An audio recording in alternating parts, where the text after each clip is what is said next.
languages of First Nations, Métis, Inuit, and all First Peoples of Canada, whose presence continues to enrich our lives. The session will be recorded on our YouTube channel, and if you don't wish your image to be recorded for the people online, I guess, please just close the video feed. And it's now a great pleasure to introduce Eric, one of our organizers of this program. Throughout his professional career, Eric volunteered with nonprofit social development programs. And following his retirement in 2007, was it? From the manufacturing center, or manufacturing sector, I should say, he was able to increase his activity and he obtained a PhD, Bachelor of Science degree, and that really is a retirement project.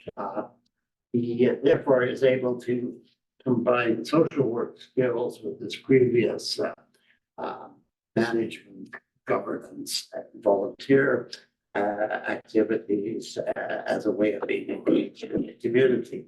He's focused on social work issues, particularly in the area of at-risk and in-care youth, marginalized seniors, and sexual and gender minority populations. And I've discovered that I can't read my own writing. Well, that makes two of us. Welcome, everybody. And so today I'm going to talk about travel. And so you probably a lot of it you already know, but I'm hoping that I can stick in one or two things along there. And then I got some slides of my most recent trip at the far end. But just to say that when I was working, I used to have to travel a lot to the United States and Europe. And so I took that experience, and then since I've been retired, I've had the opportunity to travel a lot. So out of all of that, some considerations for seniors travel, and also the pluses and minuses of group travel versus solo travel.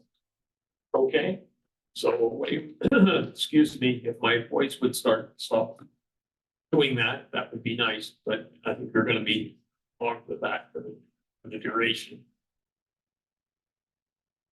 But there, and then we go here, and okay, so there's where we go.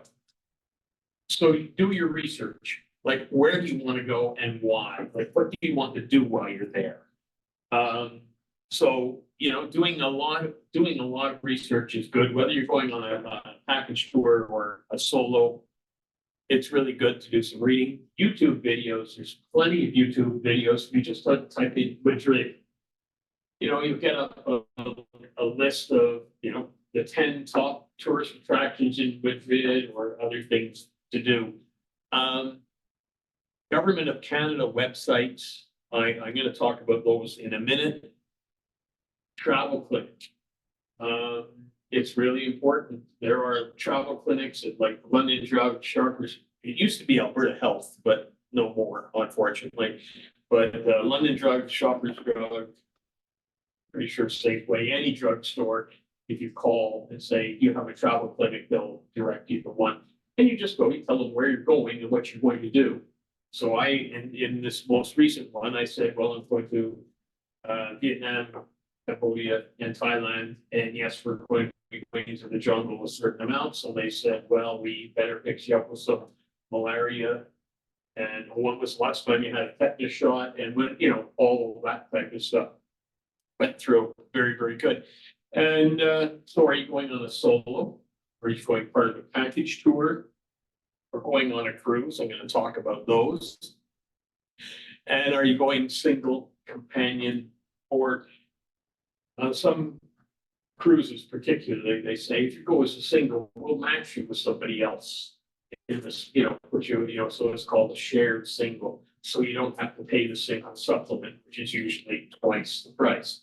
So, I'm not quite sure how people feel about that. For myself, wasn't too keen on it. I've always done the single. So, now we'll see if we can. There we are. So here's just some of the, government, and I have the exact links for these, if anybody wants me to email them.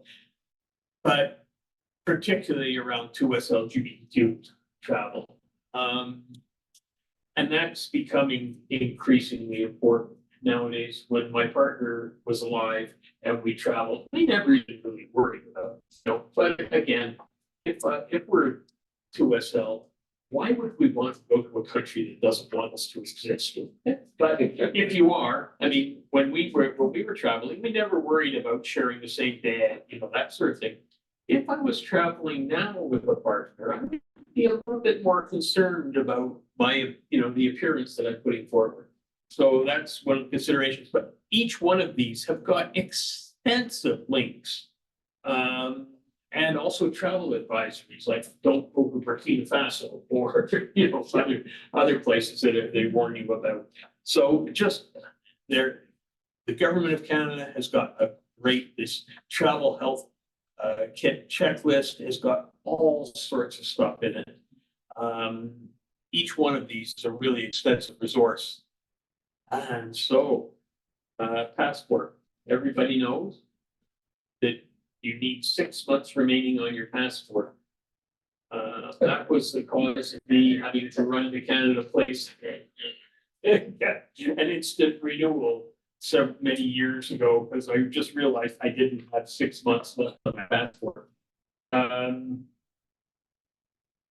Visas. There's the dateline, the international dateline. When I was in Vietnam, there was a couple that had come from Toronto to join the tour who had forgotten about the dateline. And their application for their Vietnam visa had the wrong dates on it. Because they said they were arriving on the 15th, they were actually arriving on the 16th. They had to change their airline tickets. And so, I think they paid like an extra $5,000 for their airline tickets, just because, so that's why I put visas are important there. Prescriptions. Make sure you carry, get a print off of your prescriptions from your doctor. All of the pill bottles for a main, keep it, like I put my pills into a weekly, morning and evening. But the extras, I kept all of the pills all the pill bottles in a separate bag with my prescriptions.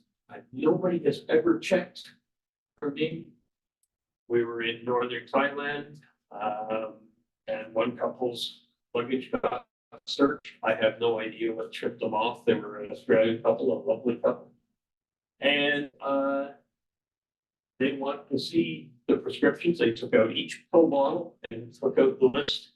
Fortunately, they had that, but they went through that couple. So I have no idea why. That's the first time I've ever seen anybody get pulled over and let me see your prescription. So, and travelers' medical insurance is extremely. I traveled for so many years, blissfully unaware, thinking that my gold Visa card would cover me for no matter what. And and you need to be really careful. A couple of things I'm going to throw in a swing. Especially if you're traveling to the United States. Yeah. But motorcycles, most people, if they're going to a vacation resort, a lot of them will rent motorcycles to just whip around. In Thailand, the New Year's festival is called Songkran. It goes on for 4 days. It's a great time. Everybody's partying in the streets and so on. And people are, well, I've never ridden a motorcycle, but I've ridden a bike. I'll just rent a motorcycle. I'll have a couple of beers, and what could go wrong? Everything During I read the results. During Songkran, there were a total of 5,000 injuries, motor vehicle injuries. 85% of them were motorcycle accidents. I've actually got a motorcycle license, and when you go and get a motorcycle license, at one point, a cop is standing in front of you, and you just go left or go right, and you need to make a sudden turn. I'm sure an awful lot of people that rent motorcycles for beach vacations don't do that. You know, who have not got experience. It's more dangerous than a bicycle, even though it's a small motorcycle. The other thing is that your coverage on your insurance. Again, while I was overseas, there was a lady, an Australian lady whose motorcycle license, whose insurance said they can, she can rent what's it called? A moped, under 50 cc's, size engine. She rented a 125 cc motorcycle, which is still a tiny little scooter. She was in an accident. She was in the hospital. The insurance company said, nope, you're not covered. You were only supposed to be riding a moped, nothing larger. And so, as far as I know, she's still in the hospital in Thailand. Eric, what about travel cancellation and sure? Well, travel cancellation is important as well. Yeah. Very important. Anyway, so I just want to Vietnam visa, Cambodia visa.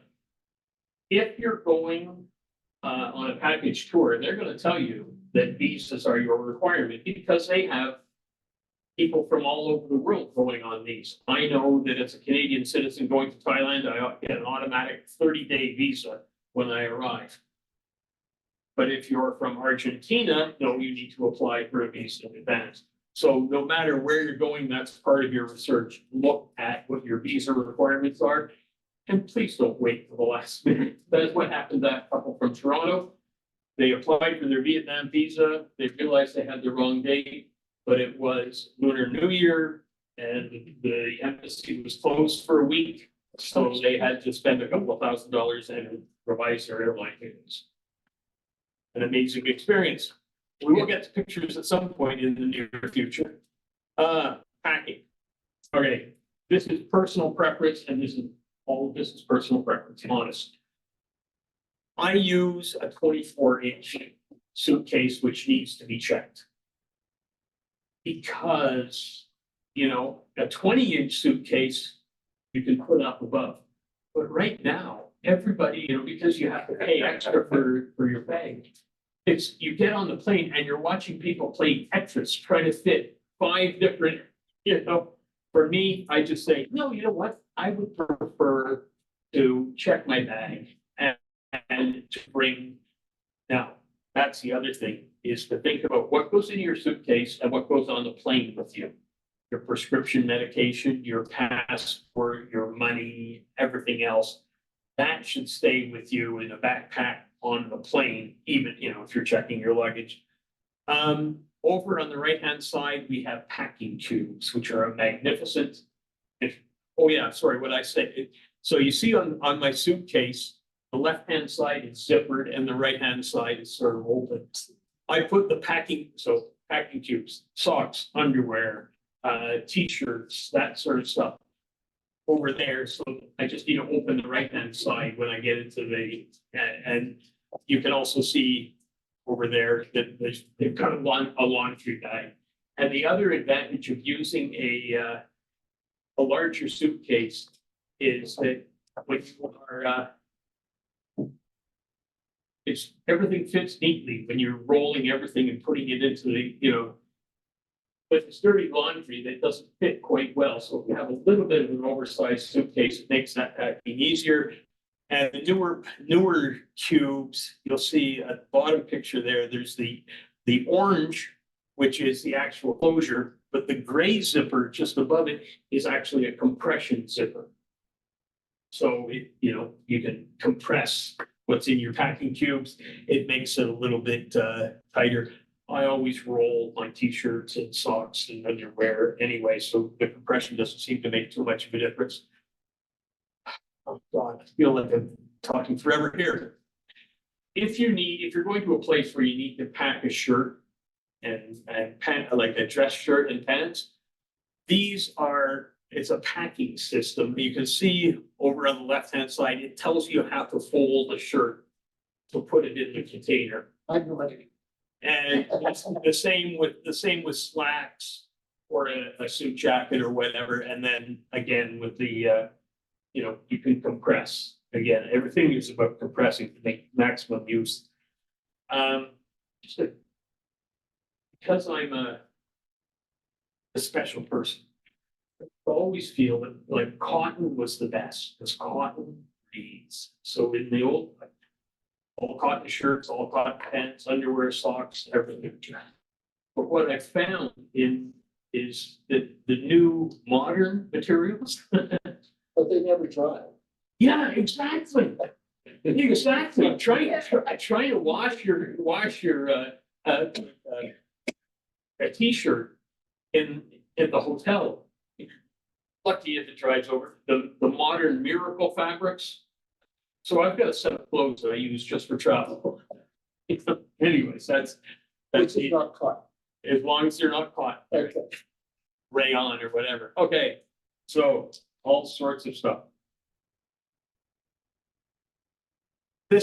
That folio there with you'll see, got my passport, my travel, my vaccination records, and a little pad with a pen, and also baggies for currency. So when you're leaving one country, take out your bills and unfortunately, if it's a small amount of money, the cashiers at the airport or the exchange, they don't want to change it. So you'll end up with spare currency, which, hopefully I see I've got a 1,000 baht note, so hopefully I'll be going back to Thailand fairly soon. Anyways, but a couple of those baggies are great. You're in the airport, you just take out all of your currency and coins from one country, put them in a baggie, open the other baggie, open the currency for the country that you're in. Remember that there are countries that do not permit export of their currency. Yes, exactly. And some have a bin or a leftover currency and you see it is full of Yeah. 50 kinds. Yeah, exactly. And one of the things that I found was, so what I do is I normally take American dollars because it's easiest whenever you're in a different country, the exchange, And everyone takes their American dollar. it's easier. But what I found was like Cambodia, if the bill was like torn or rumpled or badly creased, no, they won't change it. They won't take it. They want the good stuff. So I know that like I went to my bank and said, I want like a couple of $1,000 in US currency, and they counted them all off, and I want, no, not that one, not. But it made the bank give me all fresh currency notes because I knew that I couldn't change them. I would have trouble. Even Thailand, they were pretty fussy about any rumbled notes. Okay, we're getting on here. Carbon pills. First coming. There is no evidence that carbon pills actually solve your tourist tummy problem. Maybe they do, maybe they don't. Maybe it's just an excuse to eat white rice and white bread for a day or two to let your stomach settle down to get adjusted for the new country. So my suggestion, and I didn't have them, but so some carbon pills in case you feel a little bit off, that might help you. Imodium, which is made to stop diarrhea, but it's an over-the-counter. And then I go to my doctor and I say, I want something good. That if I am really sick, it will lock me up. Yeah. So I can get to another country. And so, that's a choice of carbon pills. I would take some carbon pills, I would take Imodium, and I would take my prescription medication with me, just in case. In Southeast Asia, an awful lot of public toilets do not have toilet paper. They have what are called bum guns, which are spray guns, which are really nice, but if people aren't used to using them, moist wipes or Kleenexes or facial wipes, whatever you can use, they're always handy to keep with you. So that's those, I think I've covered, oh yeah. A lot of hotels will have a toothpaste, a mini toothpaste and toothbrush with you.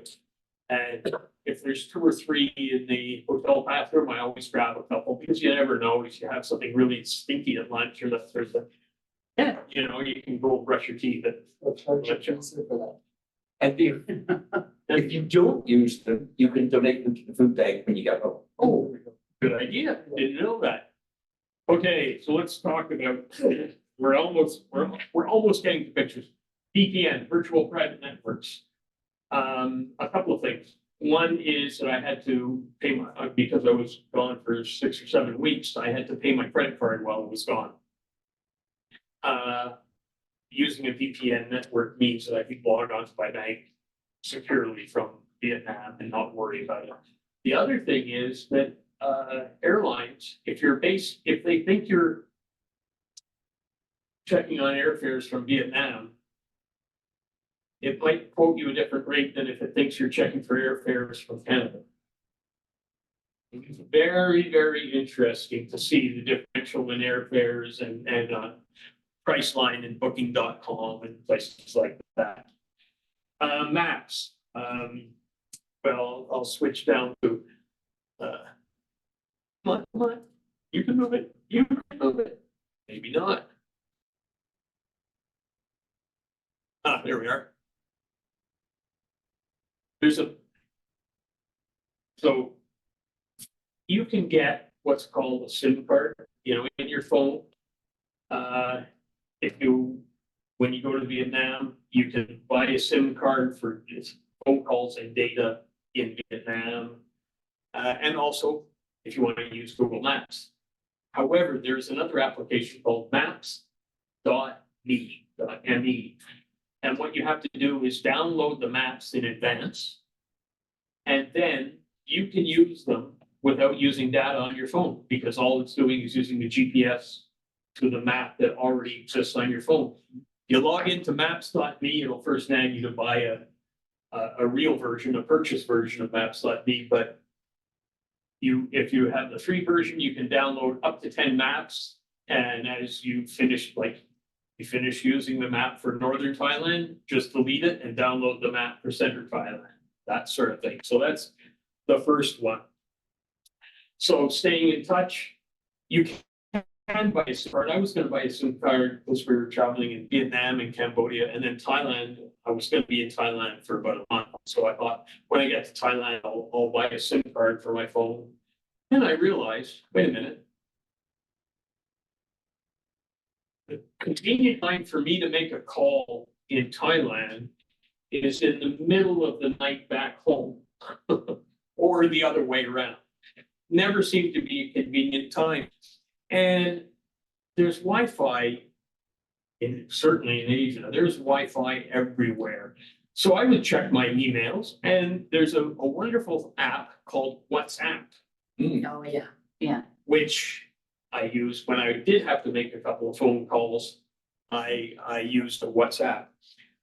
But my suggestion is to download these things before you leave. The other is the ArriveCAN app. I don't think you need to use it. It's not compulsory, but on the plane, they don't hand out those little paper forms anymore. No. So all of these things, if you want to download maps.me, if you want to use that right away, I would say download it before you go. If you want to use WhatsApp, download it before you go. Download the ArriveCAN app before you go. They're all very handy. In terms of electronics, there's that blue box has different plugs for Australia, US, all the rest of it. That little black bag that says Eagle Creek, you'll notice it's brown. That it's a money belt. What you do is you put it through your belt and then flip it on the inside of your pants. And it's big enough for a passport. and for your money, if you're concerned about being pickpocketed along the way. And so, yeah. Most electronics nowadays, like your phone charger, will work on 240 or 120. It's just the difference of do you have the right plug for the local electrical service. So really, that's about it. Just those suggestions on that. Google Translate is amazing. So I managed to cut my foot. Now, for Google Translate, you need to be online, but I was online at my hotel, so I typed in to the thing on this. Do you have antibiotic cream to use on a cut? Went to the pharmacy, said, here you go, and she gave me a tube of antibiotic cream, which sort of, but if you do have it online, you can actually hit the microphone and it will actually speak. If that's helpful, but you need to have a data system for that to work, but you can pre-translate, you can set up a couple of these for questions that you might want to ask while you're away from the hotel. So very, very handy. So group travel, there we are at the Grand Palace in Bangkok. What's the advantage of group travel is you know what the agenda is going to be every day. You know, the bus leaves at 7 o'clock. The pluses and minuses, I used to spend so much time, but this past trip was the first time I ever took a package tour. I've always planned my own after all. And a friend of mine said, how much time do you waste figuring out where the airport or the train station is? Then how much time do you waste figuring out how to get there? Then how much time do you waste because I know you want to be there 2 hours in advance because you can't afford to miss that connection because you got a hotel reservation in the next city. Whereas with a package tour, you know, breakfast starts at 6 o'clock. The bus leaves at 8. You just take your bag down to the lobby and go and have breakfast, and they tell you when you want to get on the bus. So those are some of the advantages. This is a group I was with, a great group. You can see it's a good mix of ages. There's a few older people and there's a few younger people. It was a great group. I didn't know what to expect, but it turned out very, very well. That's at Siem Reap in Cambodia, but the same idea of a bunch of really nice people. And the fellow on the far left there in the gray cap, he was our Cambodian guide. The one thing I noticed about these package tours was our guides were phenomenal. As many times as I've been to Thailand, and as much as I've read about Thailand, Thailand was part of the tour. I learned an awful lot from our Thai guide that I had never heard before. The same with Cambodia, the same with Vietnam. They were really good. So if you haven't been to a country before, you're a little bit nervous about it, a package tour is very, very good guidance.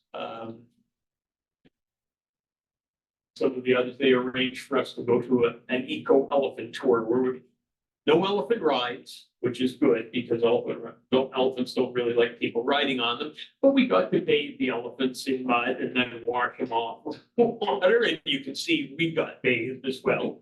Fun times. Those are the types of things that on a tour you may not, the advantage of a tour, I would not have booked something like that on my own. So, or I wouldn't have known how to book that on my own. But that was a really fun day. This is one of my concerns about package travel is, please don't be offended when I say it, but see animals in the zoo type of thing. We're tourists, we're going and we're observing. And this is in, this was in Thailand. It's a village of hill tribes and it's a tourist village. So they have people from 5 different hill tribes each there. This tribe is the ones that elongate the neck. I felt uncomfortable. On the other hand, I asked the tour guide about that, and she said, well, yes, however, they're here. They get their quality of life living in this village is a hell of a lot better than the quality of life they have at home. They are selling some goods, which is a means of, so they're self-supporting. So it's one of those things, I still haven't quite resolved that. That feels a little bit staged, but then you get some good stuff if you. Yeah, and I mean, they were really, first of all, they were stunningly beautiful. And, but, you know, they would talk, they would show you how they're weaving, they would show you everything. They were really nice. They were very engaging people. I loved it. I just felt uncomfortable about that particular element. If you go to anywhere in Southeast Asia, you are going to be at temples. And the two top are the White Temple, which is a huge complex. You can't picture it in one. The reason I included the gold thing, I thought, where is it in the White Temple? What is a gold temple like? That was the washrooms. The most elegant washrooms I have ever been in my life. They don't have to reach it. So anyway, that was the fun part of me. So I just took a picture from a tour site, a couple of pictures. Here is a couple of things that I'm interested in. First of all, group size, 12 to 42. That would, 12 would be wonderful. In our tour in Southeast Asia, because people were joining and, you know, they could join for one country, and we had between 14 and 18, which I felt was perfect. Even though 18, you could sort of notice that there were more people. I would not go on a tour that had up to 40 or 50 people on it. Yes. The other thing is the physical rating. You know, is it easy or is it an adventure tour? But the language, all of these are important considerations when you're considering a tour for yourself. And then this is telling you how many nights are in each city. So if you want to do laundry, you need to be in a hotel for 2 nights. So that's a consideration, which I'll touch on a little bit later, but just sort of, you know, that when you're looking at a tour company online, gather as much information as you could. And here's sort of like just a quick listing of what the itinerary is, and you can, you know, you can expand all of them. When the document that I got from my tour, 24, it was a 24-day tour that I was on. It was probably like a 30-page document with, here we're going this temple, we're going to that place, out here, we're going here. Very, very complete. And that's what you want. You really want to know what you got yourself into. So that's, you know exactly what you're going to do. When you're on single solo travel, it's up to you. And this is the part that I truly enjoy. This was a market early in the morning. You can buy flowers for the temple. If you want to cook, there's a whole bunch of stuff. If you don't want to cook, they've got a bunch of prepared breakfast that would be interesting, at least.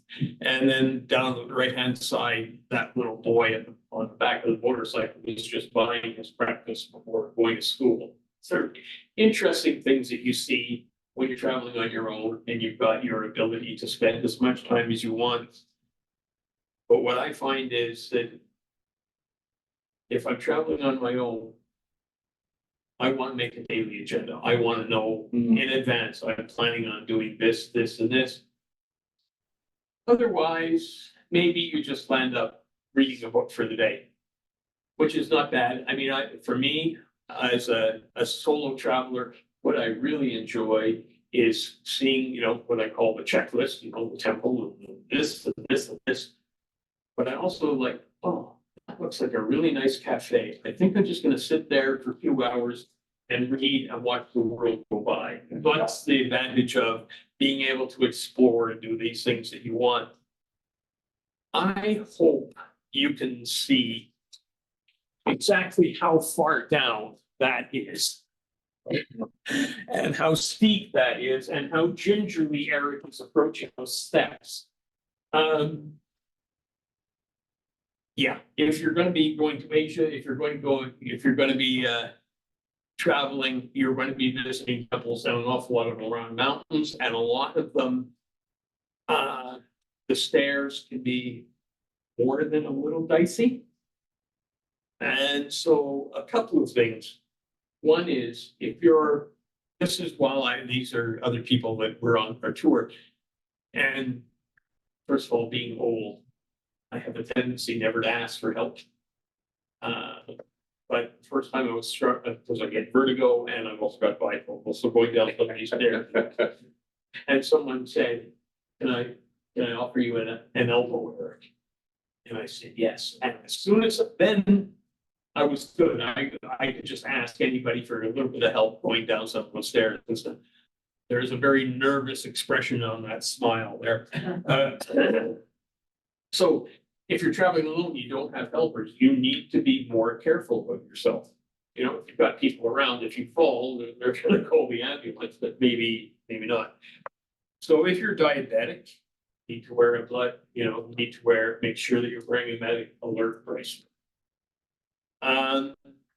I'm type 2 diabetes. I've never experienced a low blood sugar event in my life, except while I was on this tour.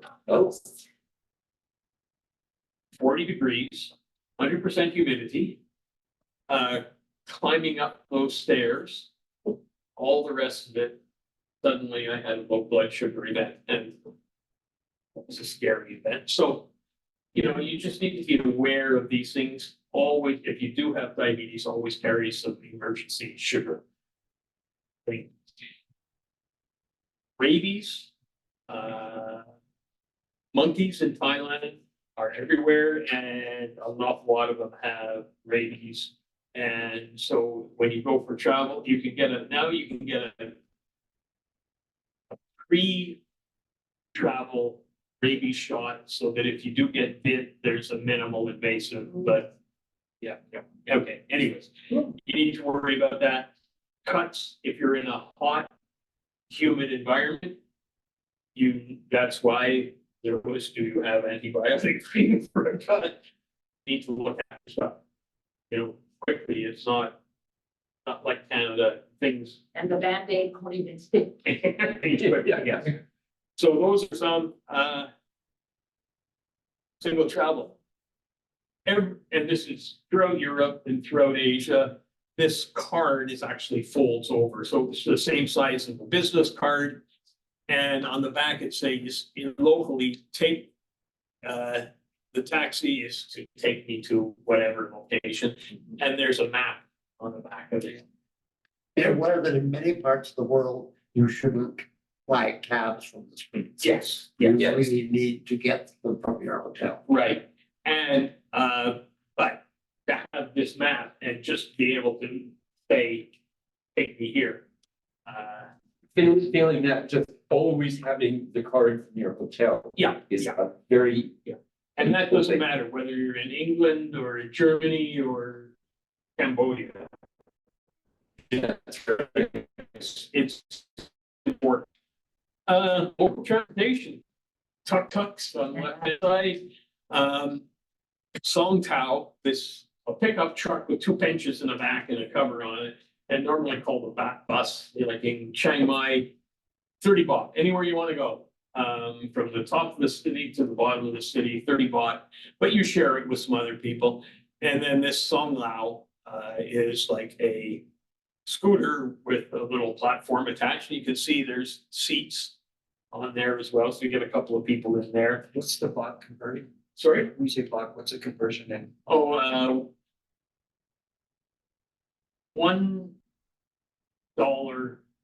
equals about, sorry, American. I mean, $4 equals 100 baht Canadian.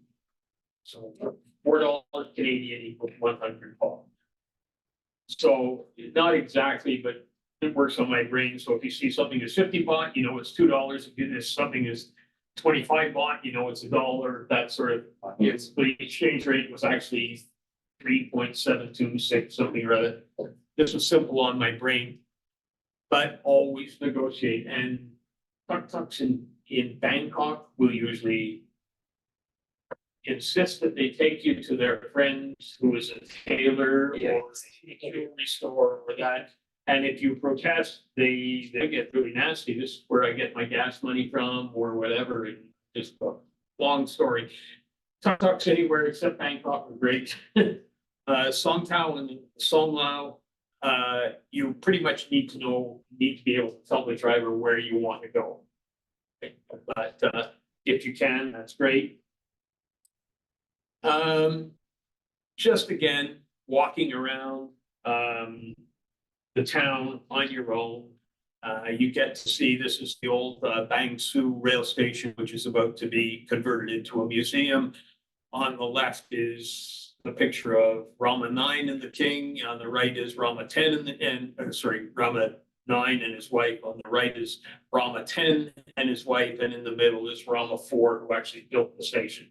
He went on a grand tour of Europe, was so impressed with the Italian architecture that he hired an Italian architect to come back. And unfortunately, you can't see the exterior of Bang Sue Station at the bottom, but it's beautiful. It's going to be converted to I'm watching the time here. I'm almost done. I'm talking far too much, but when you get to walk around by yourself, you get to see all sorts of really neat stuff. Yeah. Like just these gyms are everywhere. And in the evening, they're well used.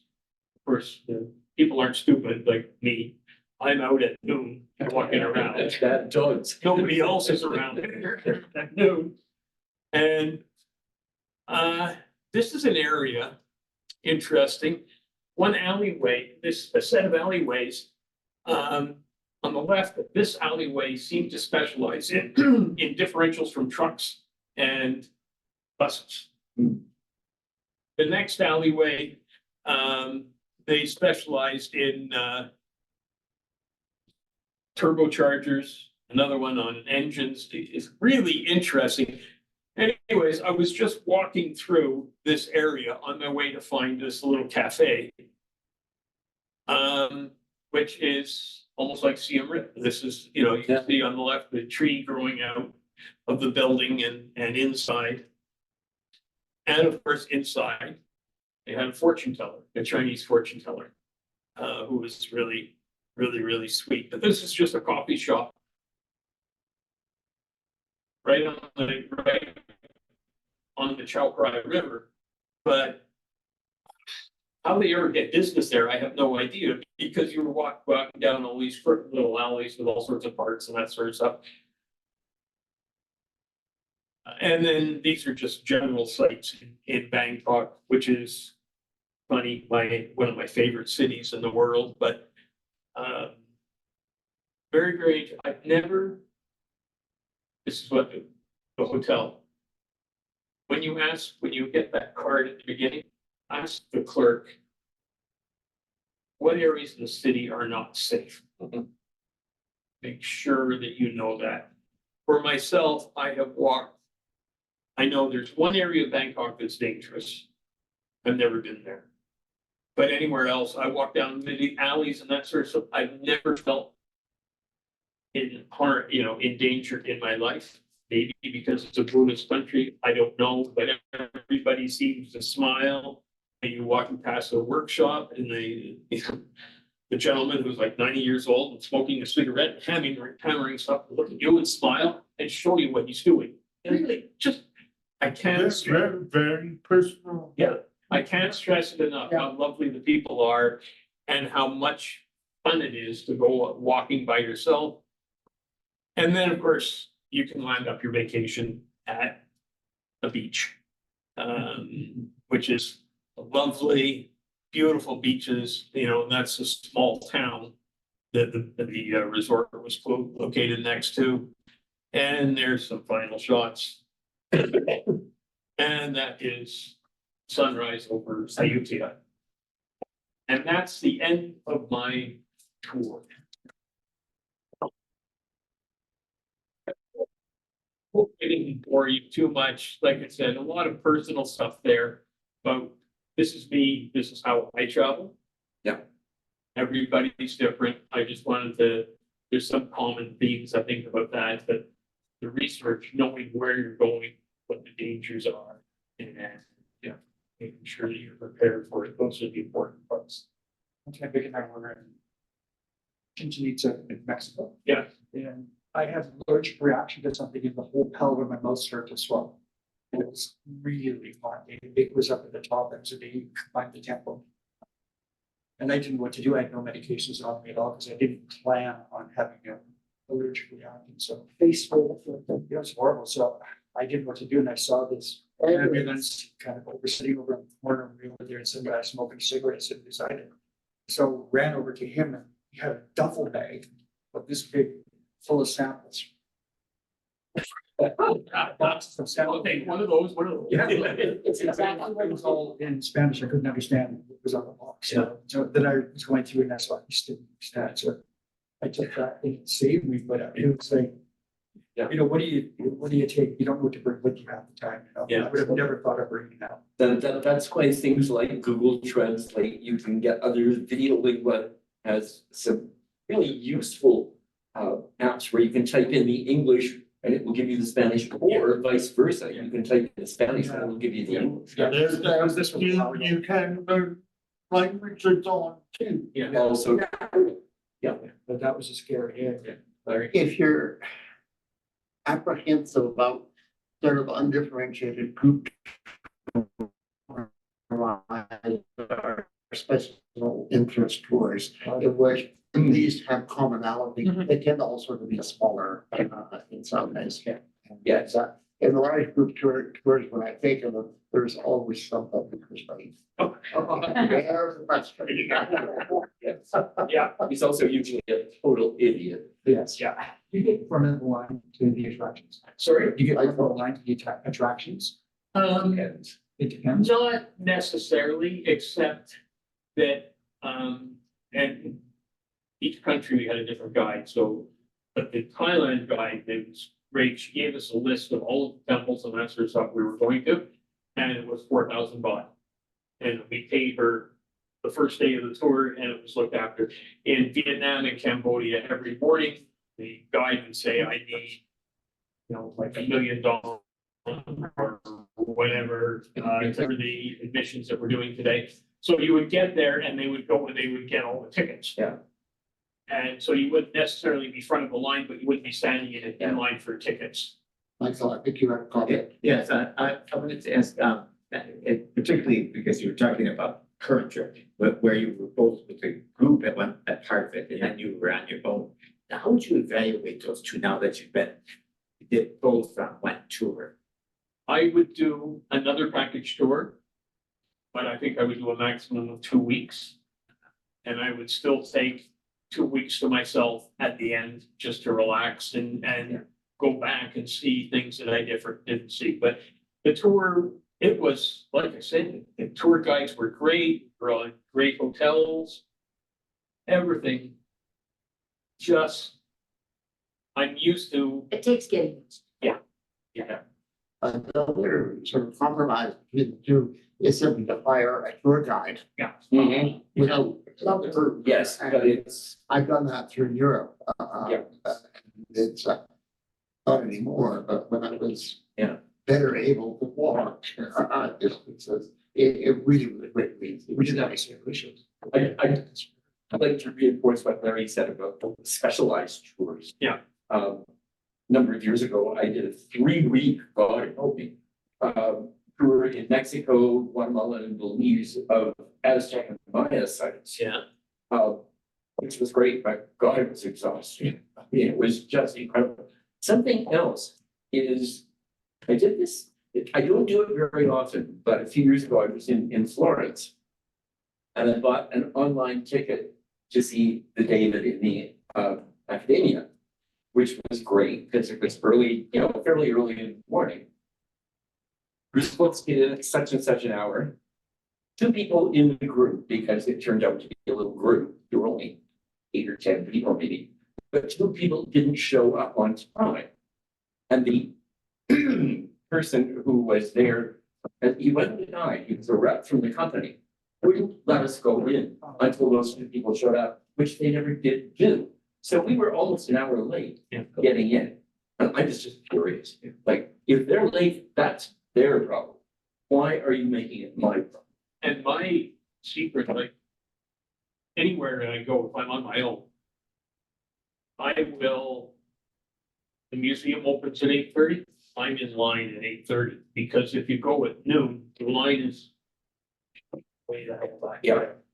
And Certainly, like, as Grant mentioned, for the David, but for a number, for example, with the Sistine Chapel, if you're prepared to pay a little extra, you can get yourself in half an hour before it's like so. And that was something that you really want to see. I think it's worth. Yes. and You that's spend a few $1,000s on the plane to get there. Find out from the tour group if they, what they base their numbers on, because I went on one where they based the numbers on the size of bus that they were going to use.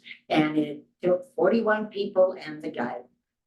And I did not know that before I left because I thought it was 24. Yeah. Which was a big group to me. The 41 was 2 weeks of waiting.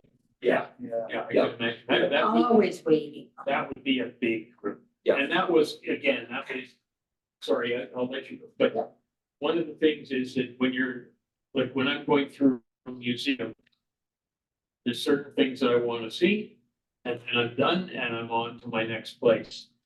When you're on a tour, you wait until the appointed time. Yes. That's one of those challenges, but I think the size of the group. Well, I kept paging up with tour groups and Europe and stuff. One of the downsides with being a single traveler, I discovered on that Aztec Maya tour, being a single traveler, invariably. Now, this is a company that doesn't spend a lot of money on hotels, but there were 2 of us. We had rooms to ourselves all the way through this thing, and we got the shittiest rooms every single time. And keep in mind, Because and we were paying a single supplement, so you know they were catering to couples. Yeah. And ignoring the fact that they were paying the same amount. It was I was just furious. I was never ever travel with that. you let them know. Yeah, Certainly in Africa, the hotels are regularly overbooked. So I have stayed in, with rooms that were clearly not designed to be hotel rooms, but. YMCA, is good. Where's it at the YMCA or something like that in country? Yeah, I've stayed, but I was 4 months one time. I going down, stayed in. I didn't push the hotels because first of all, the big hotels, they look at you and they think, what are you here for? Doesn't matter what age you are, you're white, you're a single female, I know why you're here. a bit of a challenge. I think the other thing is, again, in a tour company, when I saw this tour, and I wanted to go to Vietnam and Cambodia in the past, and I saw this tour last summer advertised, and I thought, wow, well, I've been to Thailand many times, but I'm sure I can learn a little bit more. So I booked it, and it was a really, they were a really good group. But I read as many reviews as I could, and some people aren't honest when they do reviews. But then I went out for lunch, and the person I was sitting at, I told him I was just looking at a tour of Southeast Asia. He said, "What tour company did you use?" And I told him the names, and they're fantastic. I just did a tour of Peru with them last year, was the same travel company, so checking those references is really important. I booked my own hotel in Hanoi, that's where the tour started, but I couldn't get into the same hotel that the tour started from. So I spent 2 nights in another hotel. It was listed as a 4-star. The taxi driver pulled up in front of the door and he looked at me, and even though he didn't speak English and I didn't speak Vietnamese, the expression on his face was, really? And but it was just a doorway in and out. Yeah. Once I was in, it was lovely. I should have included a picture there because the doorway was horrible. But I had read the reviews, and reviews of all the hotel was great. I wasn't feeling well. The desk clerk sent away to the pharmacy to get me prescription medication. We are at just about at our others. So Jim. Was there any, back to Vietnam, was there any Americans on the tour? Yes, there were a few. How were they treated in Vietnam? They were all treated very, very well.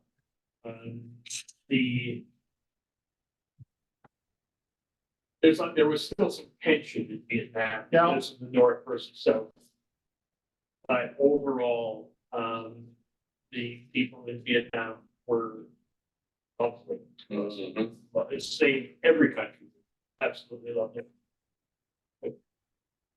When we went to St. Lucia, we arrived to a hotel and they did give our hotel room away. The person that was in there in our room decided to stay an extra day. So they gave us this mansion, this huge big hotel room, house, right? In the house. They were all, It was big full, and then we had a huge big fight, the 4 of us. Who was going to get the best room? Of course, I got the best room. And that was the worst trip ever. So how do you protect yourself from your hotel room not being there? You don't. You just You live with it. Yeah. And I had one thing at India in Udaipur, where I was initially, I was supposed to stay at the Lake Palace, which is a lovely hotel. But instead they had refurbished the Maharaja's kennels. I didn't accept that, and I did get into the decent hotel. Generally, yeah. So, the other thing I think that we haven't talked about, if you're contemplating tour, find out, is there a minimum number of people that are required, or will they cancel at the last moment? That's an important thing. did you experience any homophobia? I'm sorry, Homophobia, is there any issue with that? no. No, I've never been anywhere where, and I've been to a lot of countries. The last thing that I'll say, because we are closing up, this is traveling as a senior. Don't kill yourself. Like for me, there was one temple. The stairs were this wide. Yeah. They were this deep. And I went up 2/3 of the way, but I looked at the staircase for the third and said, no. And I was happy. I mean, you have to just, you get to a hotel, the hotel is canceled, you stay in the Mirage. It's just the way it is. If you're gonna get upset about it, Not for me. you're on holiday. Yeah. That's it. Thank you so much, everybody. I really appreciate Thank you, Eric. not falling asleep while I was talking. I really appreciate that part. Next week, we have, Shelley Williams from CISA. Shelley has been a wonderful support, a wonderful member of our community for many years, has done so much work in our community. She's a really wonderful person. So please join us. What is CISA? CISA is the Southeast Edmonton Seniors Association, which is in the Holyrood neighborhood. Yes. Holyrood, Bonnie Doon neighborhood. Yeah. Anyways, that's who's on next week. Please join us next week online or in person. And thanks very Have much. it always been here? Yes. Because I've been online to look at it, and this time I decided to come, so I'm standing at I said her doors and then I'm looking at the window four, that's why we're late. Oh, sorry. It only runs so fast to get here.